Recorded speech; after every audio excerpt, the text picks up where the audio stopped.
এখন আমি পিতামাতার উদ্দেশ্যে কথা বলবো। এটা হবে ছোট্ট একটা রিমাইন্ডার আমার জন্য এবং আমাদের সবার জন্য, আমাদের পিতামাতাদের জন্য।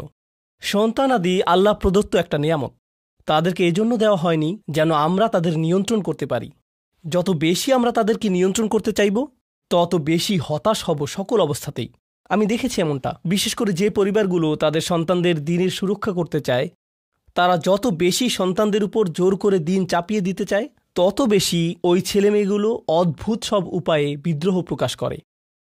কারণ যে বিষয়টা আল্লাহ চান আপনি তাদেরকে প্রদান করুন, আপনার ছেলেমেয়েদের কাছে আপনার যে সুযোগ আছে সেটা তাদেরকে আপনার আদেশ নিষেধ মানতে বাধ্য করার জন্য নয়। সুযোগটা এই জন্য দেয়া হয়েছে যেন আপনি তাদেরকে এমন সব বিষয়ে চিন্তা করাতে পারেন যা শুধু আপনার পক্ষেই চিন্তা করানো সম্ভব। তাদেরকে এমন সব বিষয়ে পছন্দ করাতে পারেন যা শুধু আপনার পক্ষেই পছন্দ করানো সম্ভব। আপনার বাচ্চাটা বাস্কেটবল পছন্দ করে কারণ সে আপনাকে বাস্কেটবল খেলতে দেখেছে। সে প্লে স্টেশন পছন্দ করে কারণ সে তার বাবাকে প্লে স্টেশনে খেলতে দেখেছে। এভাবে আপনি বাচ্চাটার অন্তরে কোনো কিছুর জন্য ভালোবাসা তৈরি করে দিতে পারেন, কারণ আপনি যেরকম আপনার পক্ষে এটা করা সম্ভব। আর যখন বাচ্চাদেরকে বলতে থাকেন তোমার হোমওয়ার্ক করো, তোমার হোমওয়ার্ক করো, আপনার সন্তানের বয়স যখন 40 হবে সে তখন বলবে না আমি হোমওয়ার্ক ভালোবাসি, কিন্তু 40 বছর বয়সেও সে বলবে আমি বাস্কেটবল ভালোবাসি, আমার বাবা সবসময় বাস্কেটবল খেলতেন।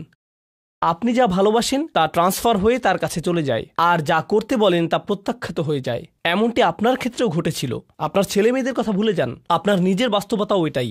আপনার বাবার কিছু কিছু জিনিস যে আপনি এখনও পছন্দ করেন তা ভালোবাসার মাধ্যমে আপনার নিকট ট্রান্সফার হয়েছিল, আর আপনার বাবার ওই ব্যাপারগুলো আপনি অপছন্দ করতেন যা তিনি জোর করে আপনাকে গেলাতে চেয়েছিলেন। এখানে উপবিষ্ট প্রত্যেকের বাস্তবতা এটাই, শুধু সেগুলোই গ্রহণ করেছি যেগুলো ভালোবাসার মাধ্যমে হস্তান্তরিত হয়েছিল। ঠিক এই ইশারাটাই আমাদের পিতামাতাদেরকে দেয়া হয়েছে সূরাতুল ইসরার এই আয়াতে, রব্বির হামহুমা কামা রব্বায়ানি সগীরা।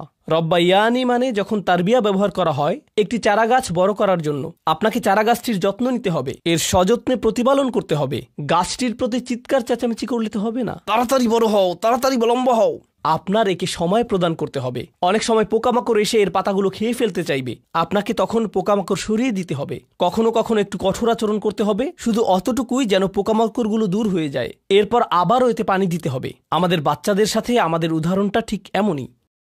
ঠিক এ কারণেই আমরা আমাদের মাতা পিতার জন্য এই দোয়াটা করি। আমি দোয়া করছি আল্লাহ যেন আমাদের সন্তানদেরকে হিদায়াত দান করেন, যা শুধু তার পক্ষেই দেয়া সম্ভব। দোয়া করছি আল্লাহ তাদের অন্তরে ইস্তিকামা প্রদান করুন যেন তারা তাদের জীবনে সঠিক সিদ্ধান্ত নিতে পারে। আরও দোয়া করছি আল্লাহ তাদেরকে ইব্রাহিম আলাইহিসসালামের দোয়ার মতো করুন যা তিনি আমাদের সবার জন্য করেছিলেন, রব্বি জাআলনি মুকিমাস সলাতি ওয়া মিন যুররিয়াতি। হে আমার রব, আমাকে সালাত কায়েমকারী বানান এবং আমার বংশধরদের মধ্য থেকেও। আল্লাহ তাআলা এখানে উপস্থিত পিতামাতাদেরকে আমাকে সহ সবাইকে এমন দৃষ্টান্তে পরিণত করুন যে আল্লাহকে ভালোবাসে এবং যে নামাজকে ভালোবাসে।